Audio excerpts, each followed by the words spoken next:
எல்லாருக்கும் வணக்கம். என்னோட பேரு உசேன். சாமானியரின் குரல் அப்படின்னு ஒரு டைட்டில் பார்த்தீங்கன்னா, ஒவ்வொருத்தரும் ஒவ்வொரு ஜாப்ல பார்த்தீங்கன்னா அவங்க இங்க கஷ்டத்தை பார்த்தீங்கன்னா ஃபேஸ் பண்ணிட்டு இருக்காங்க. ஃபேஸ் பண்ணி அவங்க லைஃப் ஜேர்னியும் பார்த்தீங்கன்னா அந்த ஒர்க்கையும் பார்த்தீங்கன்னா வந்து ஹேண்டில் பண்ணிட்டு இருக்காங்க. அக்கௌண்டியன்ஸ் அந்த மாதிரி ஒரு கஸ்டமர் அக்கௌண்டியன்ஸ் ஒரு பேர் இருக்கு. கஸ்டமர் அக்கௌண்டியன்ஸ் அந்த மாதிரி இதுதான். போய் பம்படிக்கணும், காசு வாங்கணும். காசு நிறைய போவோம், ஒரு வாட்டி போவோம். போன வாட்டி கூட இதெல்லாம் வேற எதுவும் நடக்காது. சில்லறை வாங்குறது கொடுப்பது இல்லையோ அவங்களுக்கு கொடுப்பது இல்லையோ எக்ஸ்ட்ரா நான் கொடுத்துருவேன். அதுக்கான ஒரு அட்வைஸ் விடுறாங்க. சரி பண்ண முடியல, அதெல்லாம் அது அவங்களால கொடுக்க முடியலனால அந்த ஒரு வார்த்தை வருது இல்லை, பரவாயில்ல வீடு பார்த்துக்கலாம். இனிமேல் பெட்ரோல் பங்குக்கு லோடு வருது, எத்தனை நாளுக்கு ஒரு லோடு வரும்? ஒரு நாள் விட்டு ஒன்று வரும், 2 நாள் விட்டு ஒன்று வரும், சப்போஸ் 3 நாள் விட்டு ஒன்று. ஒரு tanker lorry 12,000 litre petrol, 4,000 diesel 8,000. ஒவ்வொரு டைம் பெட்ரோல் 8,000 டீசல் 4,000. அந்த மாதிரி இது பண்ணி எடுப்பாங்க. லாரி எல்லாம் போகுது நிறைய, இந்த டேங்கலர் லாரி நிறைய போகுது. அந்த டேங்கலர் லாரி இருக்கிற அந்த டேங்க் தான் உள்ள இருக்கும். ஓனர் அமௌண்ட் போட்டாருன்னா அங்க வந்து மெசேஜ் அவருக்கு வரும். அந்த மெசேஜ்ல இருக்கிற இது ஒரு ஓடிபி அந்த மாதிரி நினைக்கிறேன், அதை சொல்லுவாங்க. டேங்கர் இருக்கிற டிரைவர் அவருக்கு தான் தெரியும். ஓனர் வந்து பார்த்துட்டு இந்த நம்பர் சொல்லி இது பண்ணாதான் டேங்கே ஓப்பன் ஆகும். ஒரு நாள் அதிகமாகுது, இப்படி இந்த அறிவிப்பு எல்லாம் வருது பாத்தீங்களா, பெட்ரோல் விலை உயர்த்தப்பட்டது அப்படின்னு. சோ அந்த அனௌன்ஸ்மெண்ட் பாத்தீங்கன்னா உங்களுக்கு தெரிஞ்சிருக்கும். பட் இருந்தாலும் அங்க பெட்ரோல் பங்க்ல வந்து முதல்ல அமல்படுத்துறது யாரு?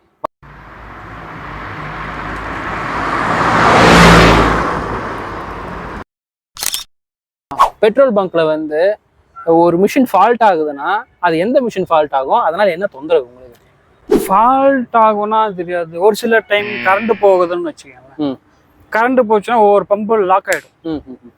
என் பங்களா அப்படி இருந்தது, இப்ப சரி பண்ணிட்டாங்க. இப்ப அது போனா அது எதுவும் இதாகல, மாறும். அதாவது ஒரு 2 செகண்ட் ஓடாது. காலையில 6 மணி, நைட்டு 12 மணி. 12 மணிக்கு ஷார்ப்பா ஓடாது, 12-2 போடும். 6 மணிக்கு ஷார்ப்பா வருது, 6-2 போடும். ஒவ்வொரு டைம் பம்பே ஓடாது. அதுக்கு பிட்டர்ன்னு சொல்லி ஒரு ஆளு கம்பெனில இருந்து அனுப்புவாங்க. நம்ம கம்ப்ளைண்ட் போடணும், இப்படி பம்பு ஓடல அப்படின்னு கம்ப்ளைண்ட் போட்டா அவங்க வந்து பார்த்துட்டு சரி பண்ணி கொடுப்பாங்க. கஸ்டமர் வந்து உங்ககிட்ட வந்து ஒரு சண்டை பண்றாங்க, ஒரு வாக்குவாதம் பண்றாங்க அப்படின்னா எந்த விஷயத்துக்கு வாக்குவாதம் பண்ணுவாங்க? அது எந்த விஷயம், அது நிறைய நடக்கும். கஸ்டமர் வந்து ஒருத்தர் வந்து இப்ப நம்ம வச்சுட்டு 0 பார்த்துங்கன்னு சொல்லிட்டு அடிக்கிறோம். பம்பை லாக் பண்ணி தான் எப்பி விடுவோம். ஃபர்ஸ்ட் லாக் ஒன்று போட்டுட்டா அது ஓடிட்டே இருக்கும். நம்ம அதை தொடக்கணும்னா கை பம்பு மேலதான் இருக்கும், எங்க கை நம்ம நாசில் மேலதான் இருக்கும். எதுக்கு பிடிச்சிட்டே இருக்கா அப்படின்னு கேட்பான் ஒருத்தர். ஏன் பம்பு பார்க்கறது மாதிரி ஸ்பீடா ஓடுது அப்படின்னா, ஃபர்ஸ்ட் லாக் வச்சா ஸ்பீட்ல தான் வரும், இதுதான் மினிமம் ஸ்பீடு, இதுதான் ஓடும் அப்படின்னு சொல்லுவோம். அதையும் நம்ம சண்டைக்கு வருவோம். என்ன ஸ்பீடா ஓடுது, என்ன உடனே ஓடி முடிச்சிருச்சு, என்ன உடனே எடுக்கிற சல்லுன்னு. அதெல்லாம் விட்டுட்டா ஒரு 2-3 செகண்ட் ஓடி முடிச்சோட்டி பம்பு ஆனப்பாயி ஒரு 2 செகண்டுக்கு அப்புறம் தான் வண்டியில இருந்து டேங்க்ல இருந்து எடுப்பேன். அதை மீறி ஏன் உடனே எடுத்தேன் அப்படின்னு நிறைய கேள்வி, நிறைய திடீர்னு தோணா பேசிப்படுவாங்க. ஆளாளுக்கு பேசுவாங்க. நாங்க கரெக்டா தான் பண்றோம், அப்படி நம்ம பங்களா நீட்டா இருக்கு, வரோம் அடிக்கிறோம். ஆனா நீட்டா இருக்கிற பங்களா தான் கேள்வி கேட்கறாங்க. இதெல்லாம் வந்து சண்டைக்கு வருவான். இன்னும் பெரியலா அப்படி இப்படியா, யார் தெரியுமா, நான் இந்த ஏரியா தெரியுமா, நாங்களும் இந்த ஏரியா தான், சொல்லு என்ன விஷயம் உனக்கு அப்படின்னா அவன் கம்முன்னு போயிடுவான். ஏன்னா இங்க பங்களா வேலை பார்க்கறான், வெளியாளுன்னு ஒரு சில நினைச்சிட்டு பேசுவான். ஏன்னா எனக்கு இது சொந்த ஊர், இங்கதான் நான் இருக்கேன், இதே எனக்கு தெரியும், எல்லாரும் தெரியும். ஏன்னா நான் இதுதான் சொந்த, பிறந்து வளர்ந்தது இதே தான்.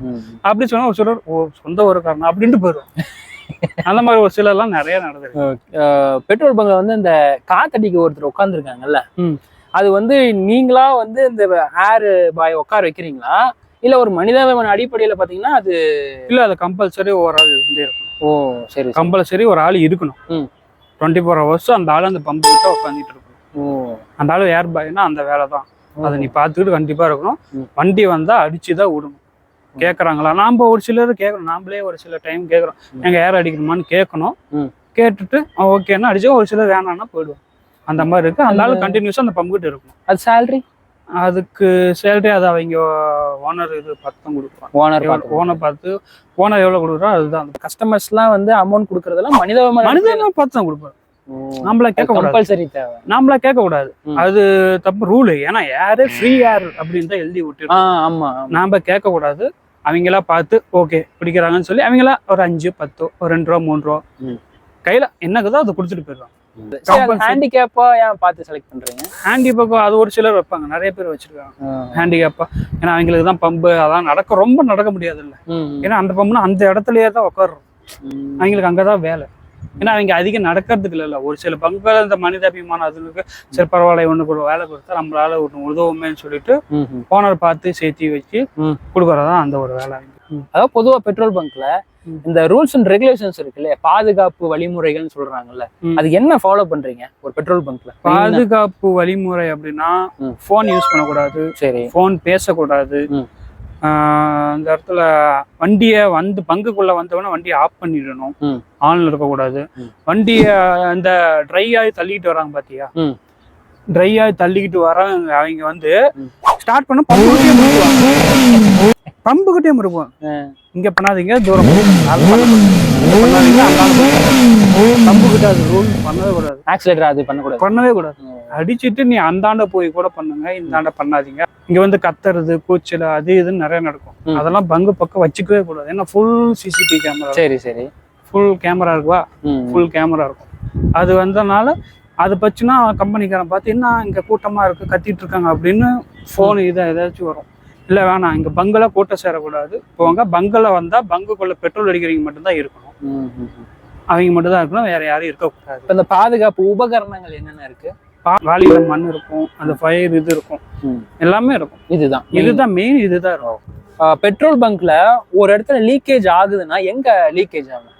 ஏன்னா ஃபுல்லா சீல் பண்ணி எல்லாம் இதுதான் இருக்கும், லீக் ஆகிறதுக்கு ஒரு இது கூட ப்ரொடெக்ஷனுக்கு 100% ஃபுல்லா இருக்கும், ஃபுல் லாக்கட் தான்.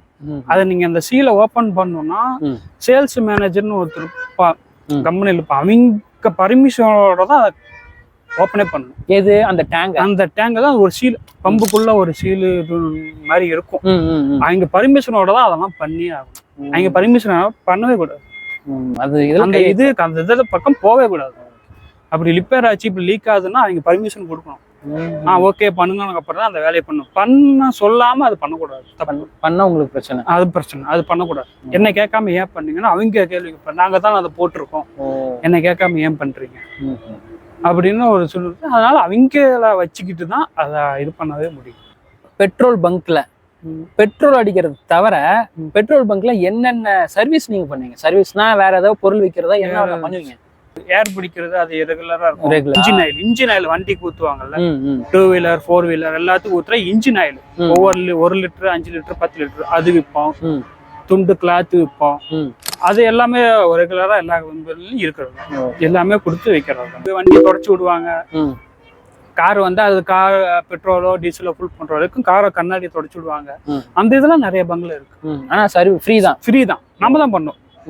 நம்ம அதை துடைக்கிறத வாங்கி பார்த்து அவங்களும் பரவாயில்ல இந்த பங்களா போனா இதெல்லாம் இருக்கு, அது ரெகுலர். அது கஸ்டமரை கவர் பண்றதுக்கோசரம் அந்த இதை பண்ணும். அதை நான் போன பரவாயில்ல இந்த பங்களா இது இருக்கு போனா எல்லாம் இது பண்றாங்க அப்படின்னு சொல்லிட்டு அந்த ஒரு இதெல்லாம் வருவாங்க. அந்த மாதிரி கஸ்டமர் எல்லாம் இது பண்ணும். அதுக்குதான் அந்த மாதிரி எல்லா பங்களையும் ரெகுலர்ல இருக்கு. பெட்ரோல் பங்க்ல பெட்ரோலுக்கு ஆஃபர் தரலாம்னா என்னென்ன தருவீங்க? இப்போ ஆஃபர் அது டிஸ்கவுண்ட் கொடுக்கலாம். என்ன பண்ணுவாங்க? ஒரு சில வண்டிங்களுக்கு ரெகுலரா அடிக்கிறவங்க டிஸ்கவுண்ட் கொடுப்பாங்க.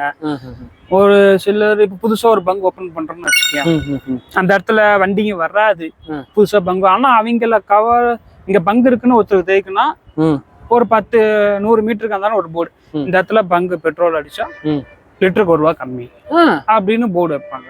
ஒரு சில பங்குல இருக்கும், ஒரு சில பங்குல ஆஃபர் இருக்கு. இந்த அசோசியேஷன் ஒன்று சொல்லுவாங்க, அங்க ரெகுலரா டிஸ்கவுண்ட் இருக்கும். ஏன்னா அது அசோசியேஷன். என்ன டிஸ்கவுண்ட்? அதான் நீ எவ்வளவு லிட்டர் கிடைக்கும் அதுல வந்து டிஸ்கவுண்ட் வரும். அது எவ்வளவு கொடுக்குறாங்கன்னு தெரியாது, அவங்க எல்லாம் பார்த்து கொடுக்குற. இந்த அசோசியேஷன் ஒண்ணு இருக்கும், நம்ம அசோசியேஷன் இதுல அவங்க வந்து ஒரு பங்கு வச்சிருக்காங்க. அவங்க அந்த கான்ஃபரன்ஸ் அவங்க ஃபுல்லா வந்து டிஸ்கவுண்ட் கொடுப்பாங்க. ரெகுலரா அடிக்க வண்டி கொடுக்குறாங்களா இல்ல கேட்டு அதிக அடிக்கிற வண்டி கொடுக்குறாங்களான்னு இது இல்ல. ஆனா அந்த பங்குல இருக்கு. ஆனா கேஷ் டிஸ்கவுண்ட் பண்ணுவாங்க. அந்த பங்குல அந்த மாதிரி வச்சிருக்கோம். பெட்ரோல் பங்க்ல ஒரு கஸ்டமர் வந்து பெட்ரோல் அடிக்கும் போது கவனிக்க வேண்டிய விஷயங்கள் என்னென்ன? இப்போ ஒரு கஸ்டமர் வராரு அப்படின்னா அவர் எவ்வளவு அடிக்கிறாரு முதல்ல கேட்டுட்டு அதுக்கப்புறம் அங்க வீட்டுல செக் பண்ணி திரும்ப பம்பு எடுத்து கையில வச்சுக்கோம். ஒவ்வொருத்தர் என்ன சொல்லுவாங்க, பம்புல இருந்து கையிடு அப்படின்றாங்க. நான் அதனால லாக் போட்டுட்டு விட்டுருவேன்.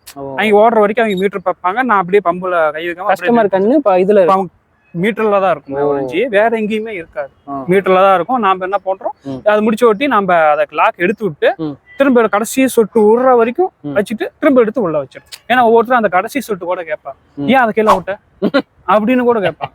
அதனால அந்த கடைசி சொட்டு விடுற வரைக்கும் விட்டுட்டு அதுக்கப்புறம் எடுத்துட்டு அவங்ககிட்ட அமௌண்ட் வாங்கிட்டு போடுவாங்க. அவ்வளவுதான். ஓகே. ஸோ கஸ்டமர் கவனிக்க வேண்டியது இந்த ரெண்டு விஷயம். அதுதான் அவங்க அதுதான் பண்ணணும். இப்போ நீங்க வந்து இதெல்லாம் கவனிக்கணும்னு சொல்லி சொன்னீங்க. அதாவது ஒன்று மானிட்டர் பார்க்கணும், இன்னொன்று கன்ல இருந்து கை எடுத்துறீங்கன்னு சொன்னாங்க. இதை தாண்டி இன்னும் வேற இன்டெப்தான ட்ரிக் ஏதாவது இருக்கா கஸ்டமர்? அப்படி எல்லாம் ஒண்ணும் கிடையாது. இது ஃபாலோ பண்ணாலே போதும். இது ஃபாலோ பண்ணாலே ஓகே கரெக்டா இருக்கு அந்த பங்கு அப்படின்னு கஸ்டமர் கொடுத்த காசுக்கு பெட்ரோல் கிடைச்சிருச்சு அப்படின்னு ஒரு நம்பிக்கை அவங்களுக்கு வந்துடும். பெட்ரோல் பங்க்ல கஸ்டமர்ஸோடைய நம்பிக்கையை சம்பாதிக்கணும்னா அவங்க என்ன பண்ணா அந்த நம்பிக்கை சம்பாதிக்கலாம்? என்னப்பா வரவங்கள முதல்ல கரெக்டா ரிசீவ் பண்ணணும், வெல்கம்னு சொல்லணும். எவ்வளவு சார் வேணும், சார்ன்னு தான் கூப்பிடும் கஸ்டமரை. சார் அப்படிதான் சார் சொல்லுங்க சார் எவ்வளவு வேணும் அடிச்சுட்டு மீட்டர் பார்த்துங்க ஓகே அடிச்சோடனே தேங்க்யூ சார் அப்படின்னு சொல்லிட்டு போகணும். இதுதான் ரெகுலரா பண்ணிட்டு இருக்கிறது. அவங்க வந்து அவங்க நினைப்பு பரவாயில்லையே நல்லா மரியாதை தராங்க, மரியாதை தர பங்கா இருக்கு, ரெஸ்பெக்ட் இருக்கு. இந்த பங்களா போனா ரெஸ்பெக்ட் அப்படின்னு ஒண்ணு இருக்கு அப்படின்னு ஒரு சில அவங்க ஒரு 4 பேர்கிட்ட போய் சொல்லுவாங்க, இந்த பங்குக்கு போ ரெஸ்பெக்ட் நிறைய இருக்கு, நீ பெட்ரோல் அடிக்கிறியோ இல்லையோ அந்த பங்களா அந்த மரியாதை இருக்கு, மரியாதை ஒண்ணு இருக்கு அப்படின்னு நினைச்சிட்டுனா அவங்க வருவாங்க. அதுதான் கஸ்டமர்ஸை கரெக்ட் பண்றது. அவங்க அதுக்கப்புறம் வராங்களோ வரலையோ நம்மளோட இது என்ன அதை பண்ணணும், அதை மட்டும் பண்ணிவிட்டா போதும். அவ்வளவுதான். அவங்க வரது அவங்க விருப்பம். ஆனா அந்த டிஸ்கவுண்ட்ங்கிறது அதுக்கப்புறம் தான். முதல்ல கஸ்டமர் கவர் பண்ணாதான் டிஸ்கவுண்ட் ஒண்ணு வரணுமே. அதுக்கப்புறம் தானே அது போவோம். அது போவாது இல்ல. அதனால முதல்ல கஸ்டமர் கவர் பண்ணிட்டு அதுக்கப்புறம் அவங்க ரெகுலரா வர மாதிரி அவங்களே என்னப்பா ரெகுலரா வரோம். ஒவ்வொருத்தரும் நிறைய கேட்டு ரெகுலரா டிஸ்கவுண்ட் எதுவும் இல்லையா அப்படின்னு கேட்டா ஓகே சரி மேனேஜர் பாருங்க பேசுங்க, அவங்க ஏதாவது ஓகேன்னா நம்ம பண்ணிக்கலாம் அப்படின்னு சொல்லி ஒரு சிலர் பண்ணிடுவோம். அந்த மாதிரி இருக்கு. கஸ்டமர்ஸ் வந்து ஒரு பெட்ரோல் பங்க்ல இந்த விஷயத்தை நம்பி நீங்க ஏமாறாதீங்க அப்படின்னா அது எந்த விஷயம்? விஷயத்தை நம்பி ஏமாறாதீங்க, இந்த விஷயத்தை மட்டும் நம்பி ஏமாந்துடாதீங்க அப்படிலாம் ஒண்ணு விஷயத்தை நம்பி அப்படியெல்லாம் ஒண்ணு. சரி இப்போ ஒரு சிலர் என்ன பண்றாங்க, பங்குனாலே ஏமாத்துறதா அப்படின்னு நிறைய நினைக்கிறாங்க. பங்குனாலே ஏமாத்துதான்ப்பா, அந்த பங்கு போவாது, அடிக்க மாட்டாங்க சொல்லுவாரு. நிறைய என் பங்கு நிறைய நடந்திருக்கு.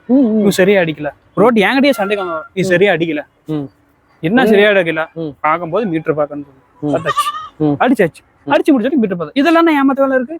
நான் கரெக்டா அடிக்கிறேன், இந்த பங்கு கரெக்டான பங்குன்னு எங்களுக்கு தெரியும். ஏன் தேவையில்லாம பேசி எங்க வேலையை கெடுத்துட்டு நீ இருக்கிற? அந்த மாதிரி ஒரு ஏகப்பட்ட நிறைய சண்டை எல்லாம் நடந்திருக்கு. ஏகப்பட்ட சண்டை எல்லாம் ஒரு வாரத்துல நிறைய நடந்திருக்கு. நாங்களாம் அதெல்லாம் ஃபேஸ் பண்ணி இது பண்ணி என்னடா இப்படி எல்லாம் வராங்க ஆளுங்க, ஐயோ உங்களால முடியலையே, வேலை செய்ய முடியல, அந்த ஒரு டென்ஷன்லயே காசு போயிடும். வந்துட்டு எடுத்துட்டு போன ரைட்டரா காசு போச்சு அப்படின்னு நினைச்சிட்டு அந்த ஒரு இதுலயே ஒரு சில டைம் காசு போயிடும். மைண்டு வந்துட்டு இருக்க வந்தோம், ஐயோ நம்மள டென்ஷன் படுத்துட்டு போயிட்டோம், வேலை செய்ய முடியாது, ஃப்ரீயா வேலை செய்ய முடியாது, ஃப்ரீ மைண்ட் இருக்காது.